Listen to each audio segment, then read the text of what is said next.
धनंजय माने इथेच राहतात का? ठक ठक. आणि हा माझा बायको पार्वती.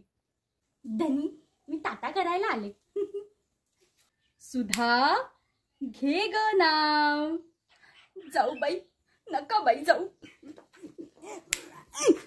सारखं सारखं त्याच झाडावर काय?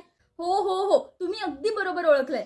हा तोच अजरामर मराठी विनोदी चित्रपट आहे जो मराठी माणूस कधीही आणि कितीही वेळा बघू शकतो. आणि अगदी म्यूट करून पाहिला तरी यातला डायलॉग अन डायलॉग प्रत्येक मराठी माणसाच्या पाठ असणारच. असा चित्रपट म्हणजेच अशी ही बनवा बनवी. ह्यातली लिंबू कलरची साडी आजही तितकीच फ्रेश आहे आणि यातले 70 रुपये अजूनही वारलेलेच आहेत. अहो एवढंच काय, पाषाण रोडच्या लीलाबाई काळभोरांच्या बंगल्याचा पत्ता सुद्धा आपल्याला आजही पाठ आहे. अहो एवढंच कशाला, आपल्या जन्माला येणारा नवीन जीव आज सुद्धा कोणीतरी येणार येणार ग हे गाणं डोहाळ जेवणा दिवशी ऐकूनच जन्माला येतो. तगडी स्टारकास्ट लाभलेला वसंत सबनीस लिखित आणि सचिन पिळगावकर दिग्दर्शित धमाल मराठी विनोदी चित्रपट अशी ही बनवा बनवी आजच्याच दिवशी म्हणजे 23 सप्टेंबर 1988 रोजी संपूर्ण महाराष्ट्रात प्रदर्शित झाला होता. अवघ्या 2 ते 3 रुपये तिकिटावर कोटींची कमाई करणारा हा पहिला मराठी चित्रपट होता.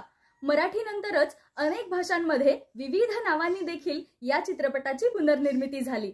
आज म्हणजे 23 सप्टेंबर 2024 रोजी तब्बल 36 वर्षांनंतर देखील हा चित्रपट सर्व मराठी रसिक प्रेक्षकांचं तुफान मनोरंजन करतो. मराठी मनोरंजन मिसळतर्फे मी अमृता अशी ही बनवा बनवीच्या संपूर्ण टीमचं खूप खूप अभिनंदन करते. या चित्रपटातला तुमचा आवडता डायलॉग कोणता हे तर आम्हाला तुम्ही कळवाच. पण हो, सध्या रिलीजचा जमाना आहे, त्यामुळे आपल्या सगळ्यांचा एवढा लाडका चित्रपट जर समजा मोठ्या पडद्यावर रिलीज झाला तर तो तुम्हाला पाहायला आवडेल का हे सुद्धा आम्हाला कमेंट करून नक्की कळवा. अशी ही बनवा बनवी हा तुमचा लाडका धमाल मराठी विनोदी चित्रपट मोठ्या पडद्यावर पुन्हा एकदा दिमाखात रिलीज व्हावा असं जर तुम्हाला वाटत असेल तर #रिलीज बनवा बनवी हा हॅशटॅग नक्की ट्रेंड करा.